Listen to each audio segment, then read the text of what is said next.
I'm Ros Atkins. On today's World Have Your Say, we're going to talk about corruption in India. The campaigner Anna Hazare has been released from jail. Now he started a fast, and along with his thousands of supporters, he's continuing to push for tougher anti-corruption laws.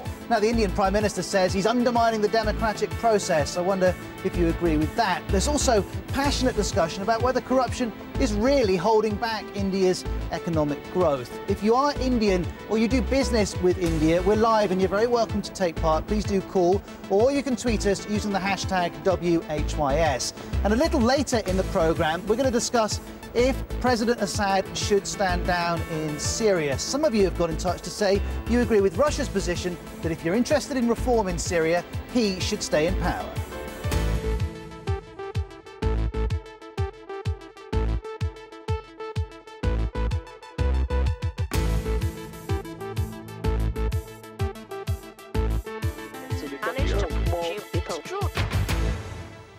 Well, the number to call, whether you're in India or outside of it, is country code 44 2070 83 72 72. If you didn't get that down, don't worry. It will be on the screen regularly throughout the show. Now, before we speak to some of you, let's look at the day's main stories, starting in Syria, where activists say security forces have killed at least 12 people. This as thousands of protesters once again take to the streets after Friday prayers. And this despite President Assad's assurance that military operations had stopped. The Syrian government spokeswoman told the BBC the violence was being caused by armed gunmen. Afghan militants have killed at least 10 people in an attack on the British Council building in Kabul. Most of the dead were Afghan police. All the attackers were also killed after a lengthy gun battle with Afghan commandos and special forces from New Zealand. In northwest Pakistan, at least 40 people have died after a suicide attack on a crowded mosque. Hundreds of people were attending prayers when the bomb went off. Both Taliban and Al-Qaeda militants are active in the region, located just along the Afghan border. Markets in Europe have fallen again, and there's been a shaky start to trading in New York. At one point, Frankfurt's main index was down 3.5% before recovering slightly. Now, these market jitters reflect continuing fears about the debt crisis in the Eurozone and the consequent threat of another global downturn. The Turkish Prime Minister says his country will open an embassy in Somalia to help distribute aid to the country. Recep Tayyip Erdogan made the announcement during a visit to the Somali capital, Mogadishu. Mr. Erdogan said Turkey would also help build infrastructure and schools. Well, let me introduce you to our first three guests. Kiran Bedi was the most senior police officer, senior police woman in the Indian police force until 2007. She's since become a TV personality, and she joins us live from Delhi. In Washington, D.C., we have Raju Narasethi, a managing editor of The Washington Post. And here in London, we have Avinash, who's a student in Wales, though he's Indian, and he hasn't eaten for several days in support of the anti-corruption campaign in India. All three of you, you're very welcome to the programme. Let's start with this email from Prakash in Pune in India. He emailed to say, democratic power in India has been captured by corrupt people, supported by corrupt bureaucracy. They're looting innocent taxpayers' money. And we've seen many emails giving an equally depressing description of the state of corruption in India. Kiran Bedi, is that exaggerating the problem? No, it isn't. We have more than 150 members of the parliament who got some serious or non-serious criminal charges. And we have currently 4 members of the parliament under arrest and judicial custody in the prisons. This is the state of affairs. India, we have a right to vote, but we do not have a right to reject, or nor a right to recall. And most of these political tickets are given by the political parties. So people, when they go to vote, some of them, they don't even know who they're voting for. Actually, they're voting for a political party. And that's how you get many members of the parliament with criminal backgrounds, because unless you are charged and convicted, unless you're truly convicted, you cannot be barred from seeking re-election. So many of them, even when charged, are getting re-elected. And many ordinary simple voters do not know who they're voting for. Actually, they're just voting for a political party. So you're saying it is as bad, if not worse, than being suggested. Raju in Washington, D.C., what's your view? It feels like corruption isn't necessarily new in India, especially corruption in politics. The difference is 20 years ago, you could point to the single corrupt judge or a single corrupt politician or a single corrupt minister or a single corrupt police officer. Now it's the other way around, where you almost point to the single honest politician or the single honest police officer. The system has been really corrupted, and the scale at which the corruption is happening, I think, is the real reason why you're seeing this groundswell. And Kiran Bedi is part of that team, Anna Hazare movement, and that's why I think you're seeing such a strong reaction from the ordinary people of India. And Avinash, you're one of those many Indians responding. Can you give our viewers an idea of how corruption affects your life when you're in India? It's very simple. When I go back to India and I see in my village that some guys are having only 50 rupees for a day, and they are working 12 hours a day for 7 days. It's not only 5 days, they are working 7 days and they have only one holiday. When I ask them, what is your future plan? They say only food. So this is my personal life, that being a human being, how can I enjoy my luxurious life? But we've heard this argument, and Kiran Bedi, come in here if you would, and Raju. We've heard this argument that the people in India don't have good enough incomes, aren't receiving the wealth that their country is generating, and that this justifies corrupt activity. Do you think it justifies it? No, it doesn't justify that activity. No, it doesn't. That's exactly what we're fighting, because corruption is malgovernance. In fact, it's bad administration, and corruption is at the root of the problem.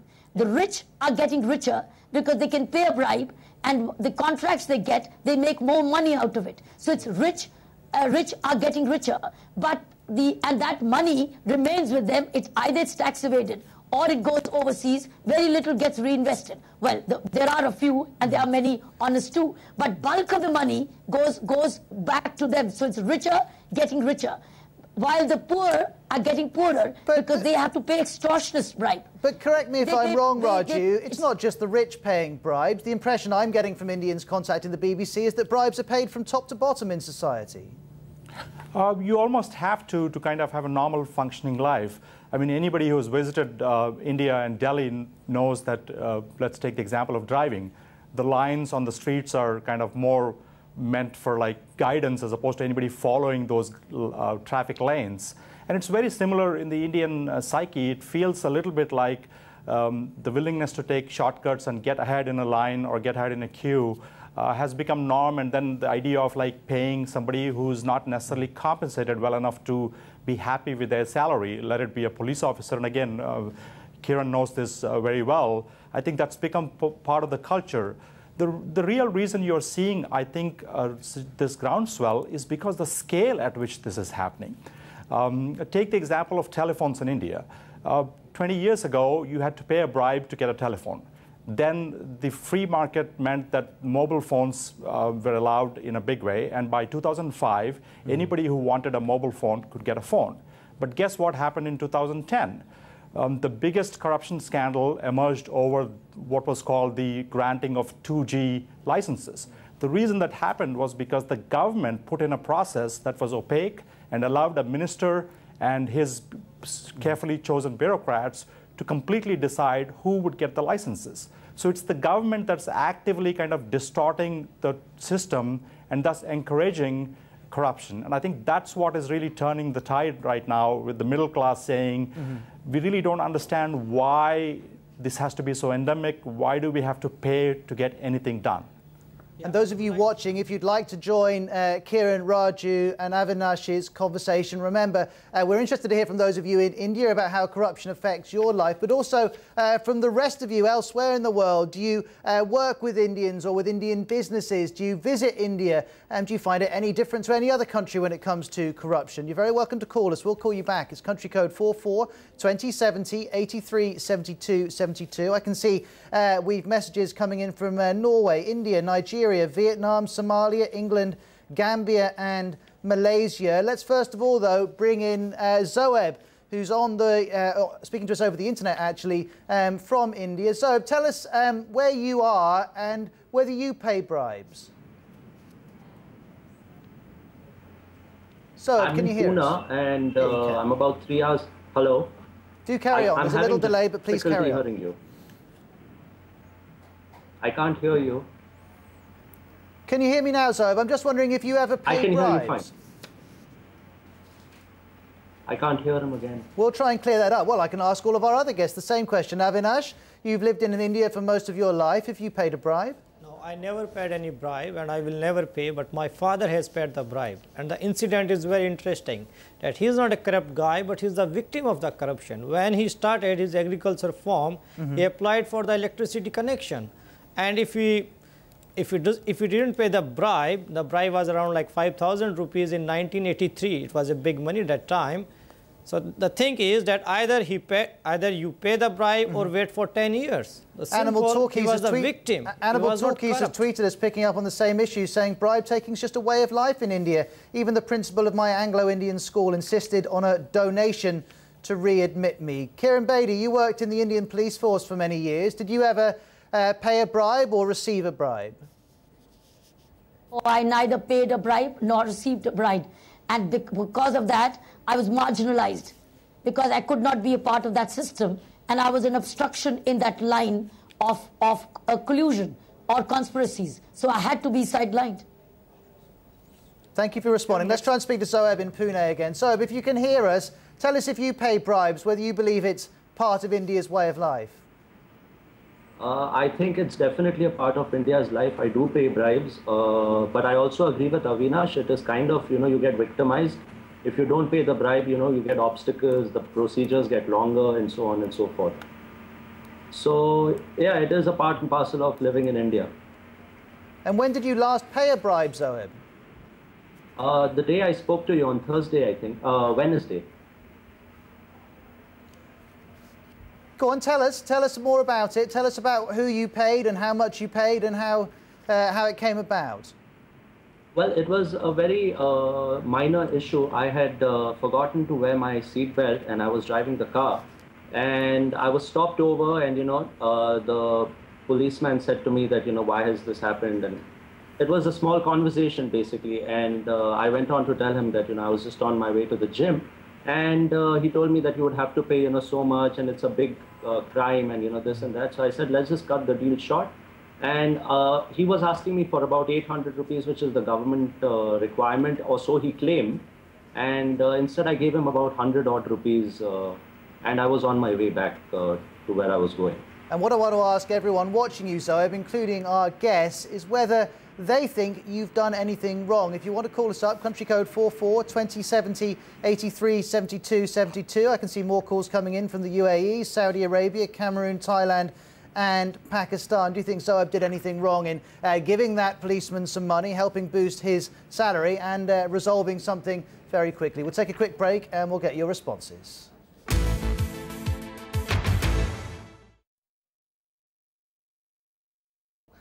Hi, this is Ros Atkins with you on World Have Your Say. We're talking about corruption in India and whether it really is more of a problem there than in any of the other big developing countries. And if you live in India or do business with Indians, is corruption more of an issue for you than you believe it is when you do business with other countries? We're very keen to hear from you. The number to call is country code 44 2070 83 72 72. Now, just before the news, we were hearing from Zoeb in Pune in the south of India, who was telling us about paying a bribe to avoid a fine for not wearing his seatbelt. I just wonder, Raju Narasethi from the Washington Post, whether you take issue with what he did. I do, because he was clearly valuing his time, the time he would spend if he had to kind of get a proper fine, and his money. And by getting into a dialogue with the policeman, obviously he wanted to kind of end this matter then and there. And this idea that you don't wear a seatbelt just because you're driving to your gym, the rule of law is the rule of law. Either you believe in it or you don't. The larger issue, again, is that India spends enormous amount of money on the police departments. The problem is a lot of the money gets siphoned off in, again, corruption at the high level. So it's the rank and file police that doesn't get paid enough money and is tempted to kind of take advantage of these kind of minor transgressions to then pocket the money.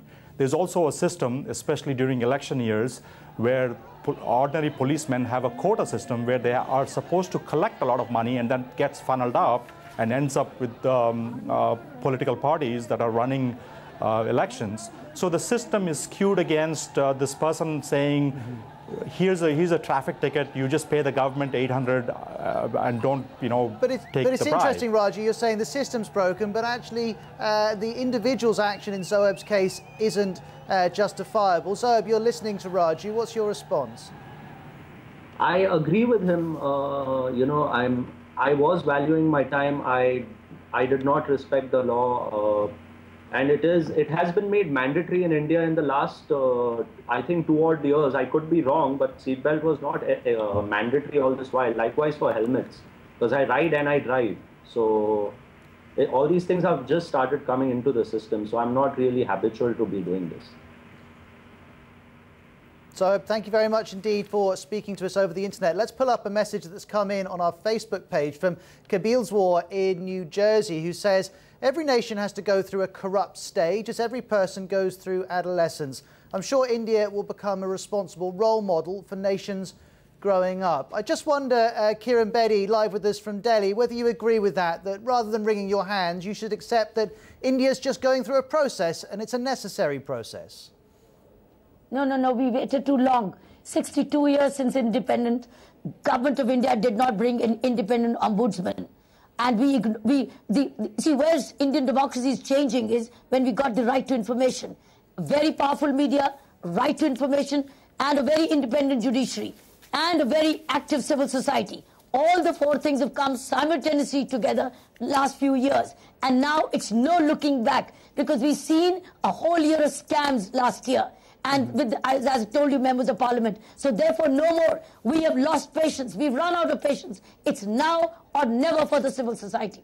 Well, as you're saying that, I can see Avinash is nodding his head. And by the way, if you're just joining us, Kiran Bedi, most of you will not need to be told who she is. She was the most senior female police officer in India until 2007. She's now also a TV personality. Avinash, let me just bring you in here because you were nodding. I mean, first of all, I'd just like to ask you, you haven't eaten for days. That's an incredibly serious action. To state the obvious, you're putting your health and in time your life at risk. Why are you taking such extreme action when India is making progress? It is growing economically. It is developing politically. Shouldn't you be a little more patient? Okay, I tell you the answer. I'm not eating since 4 days, and I know this is very extreme method, but the situation in India is also extreme. So that's why we need extreme actions, first thing. Second thing, you told that India is developing very fast, so why should I not wait? I can't wait. Because India is developing 9% growth rate, but who is developing? This is very important. That India is developing, but 400 million people, they are not developing. They are in the same place. Second thing, the middle class, they are developing. But you know what is their life? I have friends in New Delhi and Mumbai. They are working 14 hours in a day for this development. What is about the social life, family life? They are working like a slave. So this development should be in a proper way. And that's the time, that we decide that what type of development we want, what type of system we want, and what type of democracy we want. So this is interesting. You're saying it's not just about development, it's about the type of development. And Raji, we've seen in China, the government there has again and again emphasized that the priority above all else has to be economic growth because everyone benefits. What's your view on this tension between development and fair development? India is a democracy and a working democracy, so there will always be the tension because the Indian government cannot and should not, I assume, act like China can in terms of mandating what happens. The real issue is, these kind of movements have come and gone before. Ironically, the park where Mr. Hazare was going to do his hunger strike is named after Jayaprakash Narayan, who in 1975 brought 75,000 people marching into Delhi to protest against corruption. 36 years later, we are having the same issue as well. I think the question to ask is, would this movement translate into anything structural? The problem in India, it seems that while you can point to the Congress government and its ministers as saying some of them are corrupt, you're also finding equally bad examples in the main opposition party. And the power of the mob, if you will, power of the people hasn't translated into political victories. And I'm not still seeing how third alternative between the two political parties is going to emerge from this kind of a movement. And I think that's where the questions are about, is this just a matter of kind of threatening the government with hunger strikes for getting a particular law passed, or will this lead to anything more profound? It's interesting. The debate is about empowering an ombudsman, if you will, with more powers. And the question is, all that sounds great, but then the ombudsman would need 10, 15,000 honest officials to then enact that. And let's just explain this a little, Raju, because the government already had an anti-corruption bill. There were 40 demands made by Anna Hazare saying you've got to improve this bill. Well, 34 of those are now in the government's bill, but he and supporters of his campaign say that's enough, and it's all about the powers that this ombudsman will have in tackling corruption. Let's bring in one more guest, bringing us a fascinating perspective. Chandri is a primary school teacher in Calcutta, and she joins me over the internet now. Chandri, what are the attitudes of the children you teach towards corruption? Do you think they think bribes are a necessary part of Indian life? Yeah, they do think, as I told you the last day, that in education also the commercialization of education has affected the children of our country. And they think that by going to good coaching centers, paying bribes there, they can get away with any exams. So it has seeped into the next generation. We cannot deny that. But let's hope that these kids, they are very attracted to this campaign that's going on in Delhi. And they are planning, in fact, in Kolkata also to put up a similar kind of a program for Anna Hazare. But let's hope that this agitation doesn't fizzle out, as most of the things fizzle out in India. And after 15 days, what is going to be the outcome? The impact in the larger society is a big question, because there's going to be a deadlock, and I hope that it just doesn't become another political agenda between Hazare and his team. Chandri, we'll have to see. It's worth adding, negotiations are, and I understand negotiations are going on between Anna Hazare and the government, so we'll see if they manage to resolve that during this 15-day fast he's holding in Delhi. That's Chandri, a teacher in Calcutta. I can see Amit in Mumbai has got in touch using the WHYS hashtag, saying this is India's second struggle for independence, this time from corrupt politicians. Let's switch from Mumbai to the World Have Your Say news desk. And no, I understand we can't do that. We'll speak to Ben from the team after the break. And Angus in Egypt has got in touch, also using the WHYS hashtag, to say, I'm just back in Cairo from India, and everyone I met is totally in favour of the anti-corruption drive. Corruption has heavy economic costs. I mean, just quickly, Avinash, the majority of people getting in touch say they're against corruption. So what's stopping India from taking further steps to combat it? Reason is very simple. The 1% of the population, the system, the government, the people who are enjoying all the benefits of corruption, they don't want any change.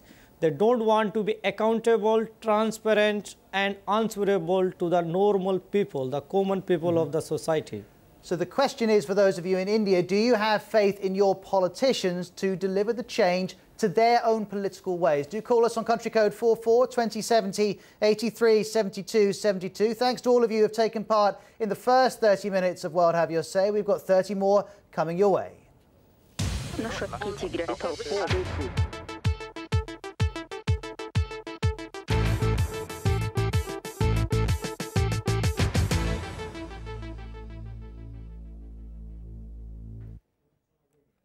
I'm Ross Atkins. Thank you very much indeed for joining me on World Have Your Say. We've got two issues we're going to get into in the next 30 minutes. The first is corruption in India and whether corruption is stopping India achieving its economic potential. If you're Indian or do business with Indians, do you think corruption gets in the way of what you're trying to do? Or perhaps I should ask, does it get in the way any more than it does when you're dealing with other big developing countries? We're also going to talk about Syria. In the last few hours, we've seen America and the European Union say that President Assad must go. Russia, though, says if you want reform in Syria, the best bet is to support President Assad staying in power. So let us know where you stand on that. All our contact details will be on the screen over the next 30 minutes. And whether you want to tweet, get in touch on Facebook, email, text, or call, you're always welcome to take part.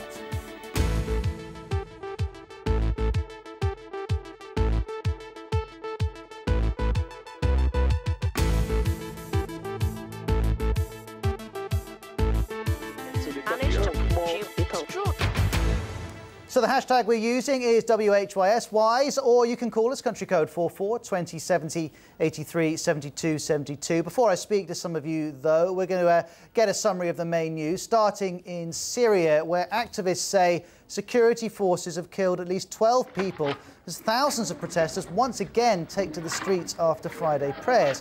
Now, this is despite President Assad's assurance that military operations had stopped. A Syrian government spokesperson told the BBC the violence was being caused by armed gunmen. Afghan militants have killed at least 10 people in an attack on the British Council building in Kabul. Most of the dead were Afghan police. All the attackers were killed after a lengthy gun battle with Afghan commandos and special forces from New Zealand. In northwest Pakistan, at least 40 people have died after a suicide attack on a crowded mosque. Hundreds of people were attending prayers when the bomb went off. Both Taliban and Al-Qaeda militants are active in the region, located along the Afghan border. Markets in Europe have again fallen, and there's been a shaky start to trading in New York. At one point, Frankfurt's main index was down 3.5% before it recovered slightly. Now, these market jitters reflect continuing fears about the debt crisis in the Eurozone and the potential of another global downturn. The Turkish Prime Minister says his country will open an embassy in Somalia to help distribute aid to the country. Recep Tayyip Erdogan made the announcement during a visit to the Somali capital, Mogadishu. Mr. Erdogan said Turkey would also help build infrastructure and schools.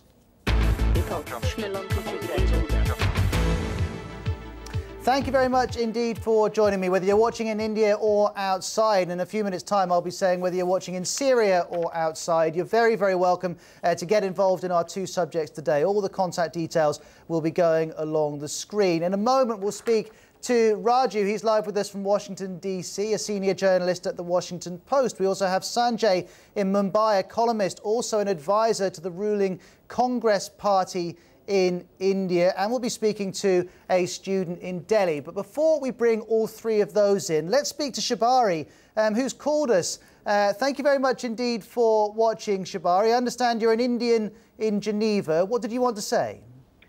You know, they say that to an extent, a metaphor of sorts would be that in China, corruption is over the table. In Indonesia, corruption is under the table. And in India, corruption includes the table. So on that line, Team Anna has initiated a great effort here. Indeed, kudos to everyone in the team. However, I would also like to use a particular anecdote, as was very famously quoted by Lee Kuan Yew, the former Prime Minister of Singapore, when he came to India for a visit and said, if you give peanuts, you get monkeys. And this is exactly the problem. The system needs a thorough cleansing, no doubt. But this system includes not just the politicians, but also the citizens alike. Thank you very much for calling, Shabari. Let's pick up on some of those points. First of all, with Sanjay Jha, a columnist joining me live from Mumbai. Because, Sanjay, the suggestion from Shabari is that India has a bigger problem with corruption than, say, China or Indonesia. Do you think that's fair? In fact, on the contrary, I'm extremely optimistic about India going forward. This is for the first time in post-independent history of India that you have a government that is actually introducing a legislation in parliament on its own volition. It is a great misunderstanding if anybody believes that it is Anna Hazare who started this entire agitation for change. In fact, long before it was hijacked by him in April of this year, the government was already ready with a draft legislation. Now, currently, I mean, if you look at India today, I mean, this is for the first time there's an acknowledgement and a recognition of the fact that our systems have been weak and it needs a thorough overhaul. I'll agree with that. But you also have a government which is resolved to make a difference. This is a government that recognizes that for India to become a great economic force that everybody's been talking about, our high GDP rates, the fact that we are attracting a lot better foreign direct investment, we need to be transparent, we need to reduce red tape and make it more friendly for investors and citizens alike. And this is an extremely positive side. And what you're witnessing at the moment is a certain part of Indian society called the civil society, which is in fact showing an extremely stubborn, uncompromising, unreasonable, shall we say, pressure on the government, which is legally not possible because you have a parliament We have a great democratic process that we are very proud of, and we need to respect that. How can you have people who are outside of the system? Let me jump in here, just because you're making a great number of points, and I want to give our other guests a chance to respond, starting with Kalpana, who's a student in Delhi who joins us live. Kalpana, the clear point there from Sanjay is the problem's not with the government, it's with civil society, as he calls it, the middle classes, the people who control the institutions of India. Do you agree with that? I'm fully against it, because what he is suggesting is it's a bottom-up kind of approach, while I feel that corruption is not a bottom-up, but it's coming from top to down. And if the politicians are not corrupt, people wouldn't have become corrupt. It's people like me or general other people who are forced to pay bribe for a simple thing, because part of this bribe has to go to the top level. So it's not that this civil society is doing something unusual. It is the corrupt politician because of which we people are forced to do these kind of agitation, these kind of protests. Well, I'm fascinated by this point that there's no escape from the pressure to pay bribes and to be corrupt. Sandeep has tweeted us using the WHYS hashtag saying, corruption is deeply rooted in India. People are not corrupt by choice, but because the system is so corrupt, they simply can't escape. Well, let's quickly bring in Ben from the World Have Your Say team to see some of the comments that you're making on the phones. What have you got for us, Ben? Well, lots of people in India calling us, but also loads of Indians around the world calling us too. Mahindra in Vietnam, one example. Pallavi in Stavanger, Norway, too. And she says she's really frustrated. She can't physically take part in those protests where she is. Some are calling us with their stories of corruption. One example, Ratia in Bahrain, who called to tell us about police being bribed to drop a case over there. And also some questions. Sumil in New Delhi, he wants to ask if people view India as a corrupt country overall from elsewhere in the world. And then also Vivek in Kolkata with this point. He agrees with some of the points being made just then, actually, that corruption is merely a symptom of a problem, and that problem is the confused values of politicians. Lots of issues there, Ben. I think I'd say to all of you watching, as we're going to be talking about Syria shortly, do go to facebook.com/worldhaveyoursay to carry on those discussions. Kalpana in Delhi, can I ask you one quick question, because some of our viewers would want me to. When you feel that pressure to pay a bribe, why don't you make a stand and decide not to? If you are a part of a system, you will be subsidized, just like as in the previous session, Ms. Kiran Bedi was suggesting, that being at a senior position, being so good at her work, she was not able to get the position she was entitled for just because she was not in a position to pay the bribe. She was not of that, or not part of that system. So that is, if I'll move ahead of the system, I'll be the loser. I won't be able to get anything done.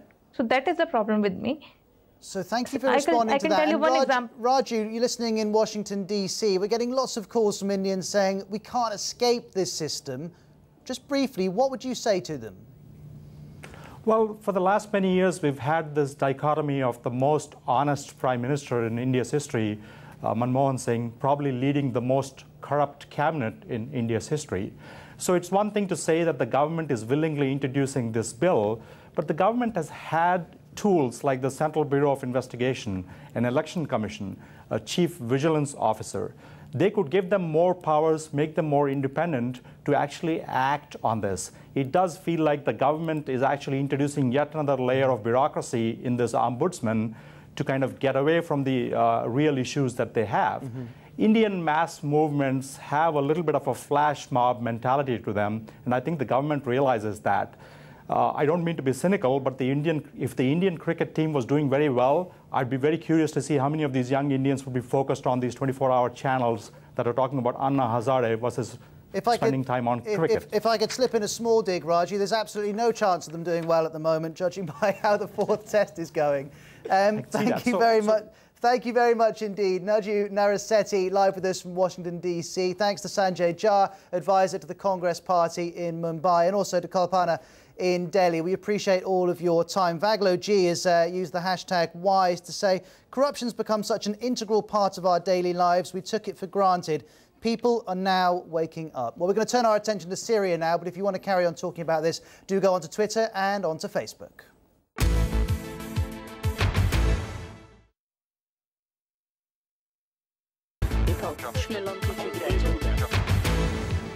Hi, Mozakins. Thank you very much indeed for joining me on World Have Your Say. Well, we're aware there's a number of stories you've been following very, very closely this week. One was the corruption issue in India, which is why we've covered that. Another is the situation in Syria, because we have two big powers going different ways on what to do about the situation in Syria. Russia says President Assad should be left in power. He is the best bet to get reform delivered in Syria. America and the EU came out yesterday and said, no, it is time for him to go. Meanwhile, he has said all military operations against the opposition have been called off. However, activists in Syria today say at least 12 people have been killed. So that's where we are. Let's talk through some of the issues. Before we do, let's pull in Budour in the Palestinian territories tweet that we've just got. He says the Syrian people are the only ones entitled to tell Bashar to go. And that's a hashtag that's very popular on Twitter at the moment. And they've done it, he says.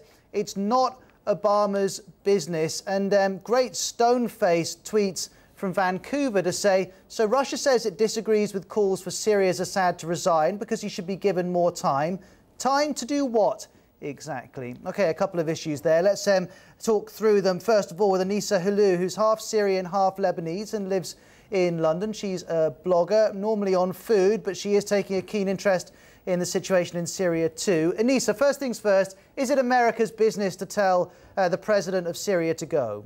I think it's everybody's business, of course, because the international community has to be involved in what's going on in Syria, because the protesters are not able to have enough power to change the situation or to change the politics or get Bashar al-Assad to leave. So, of course, and it has been a long time coming. I mean, I think President Obama should have said it before. What about the issue of Russia asking for more time? Do you think that's a valid argument? Absolutely not. I mean, he's killing his own people, he's brutalizing, I mean, his apparatus or his army, his security people. I mean, the videos, we see them every day. What time? I mean, they're lying about, I mean, they said that there were no army operations and 12 people died today, maybe more.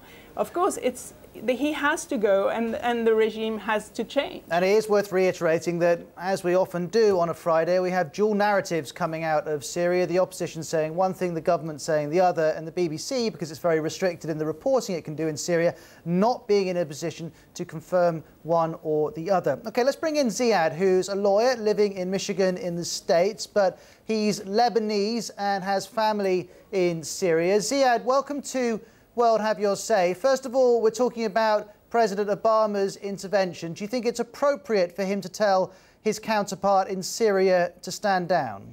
I can't comment about the diplomatic, propriety of what he said. It doesn't make any difference. The United States has so marginalized Syria over the years that they have zero influence over the country. So we actually don't care very much about the opinion of Mr. Obama or, no offense, the UK. All right, well, let's look at the follow-on issue from that, which is Russia's response. Russia says, give President Assad more time, he will deliver reform. Do you agree with that? I agree that he will deliver reform, and he will do it in a way that's appropriate for the society in Syria. That's understood. The Russians are very much behind President Assad, as the Chinese are, and so many other countries in the world, including Iraq and Iran. So I don't think we're terribly worried about the situation as far as the presidency is concerned. I'm more concerned about the fabricators and the people who are giving you false information about the situation in Syria. We talk to Syria all the time. I have family in Latakia, and I own a house, by the way, just a little in the mountains just east of the city. I know it very, very well. And we talk all the time to our relatives in Aleppo, Halab, or Tartus. They describe the situation completely differently. But isn't the issue here, Ziad, that it's very difficult for many journalists to establish what's happening because President Assad's government is restricting reporters in the country? They have to do that, sir. They have to do that because what happens when you have these seditionists going out in the streets and they see reporters, then they try to sort of exacerbate the situation. And what's happening, in fact, and you have reported about this before on the BBC, that there is evidence that some of these seditionists are using weapons against soldiers and security personnel. There's no question about that. It happened at Deir ez-Zor, and it happened a little bit in Latakia in the northern part at the Ramla al-Falastini refugee camp, and the Syrian army and the Syrian security personnel went in there and put them down. All right, so you're making two strong points there. One is that the information being handed out to the world by the international media is not accurate. And the second is that you do believe the president will deliver reform, but at the pace that's appropriate and in a way that works for Syria. Thank you for joining us, Ziad. I only jump in there because we're also joined by Valerie Bach, who is an American, but her husband is a Syrian and she lives in Syria. Valerie, tell us where you are and what your view is of President Obama calling for President Assad to step aside. I am in Latakia, and I agree completely with Ziad. I don't believe the U.S. has any right to say who can be president here or not. They have very little influence, and what they are doing now is causing more harm to the Syrian people than helping. From what I see here, there's more people in support of the president than there are that are against him. There are a lot of armed gangs. I've seen for myself people shootings coming at the military from snipers that are definitely not from the government. There's a lot of people getting killed in the crossfire, and then they're reported as protesters when there have been no protests taking place. In Rimala Janubi, where the government had an operation this weekend, the government informed the city that they were going to be coming into the city or into the neighborhood day before, and any residents that wished to leave to get out of the way of any potential violence were encouraged to do so, and they were also given shelter in the sports city. Okay, so two related but different perspectives from you in Syria and from Ziad, who is in Michigan but knows people in the part of Syria where you are. Anissa, you were listening to that. Do those two comments give you pause for thought on your arguments? It doesn't, because I've got a lot of family in Syria as well and friends, and there are two sides of the story. Those who want to believe that, you know, the regime is protecting the people and the country, and it's true that the country was very stable, but there is no arguing to me and to all the activists and the protesters that the regime has been very, very brutal. And these videos that are coming out of Syria, of course you can't, you know, validate them because there aren't, you know, independent journalists there. Well, but they're not being made for fun. Well, the one we're seeing as you're talking is from a suburb of Damascus today, and I think we are able to confirm that the crowd there is chanting for President Assad to go. But of course, as we've seen in Syria, there have also been protests in support of the president. Let's quickly pull up this from Michael Weiss. He's writing on the New Republic website from Washington, D.C. The information we have about the Syrian protesters is both anecdotal and incomplete. Moreover, opposition movements often abandon their ideals once they become successful. So just as we've seen questions about the Libyan opposition, so we're also seeing questions about the Syrian opposition. It's a story we're certain to return to here on World Have Your Say. For the moment, Anissa in London, Valerie in Syria and Ziad in Michigan, thank you for your contributions. I'll be on BBC World Service Radio in an hour's time. Do join me if you can. Goodbye.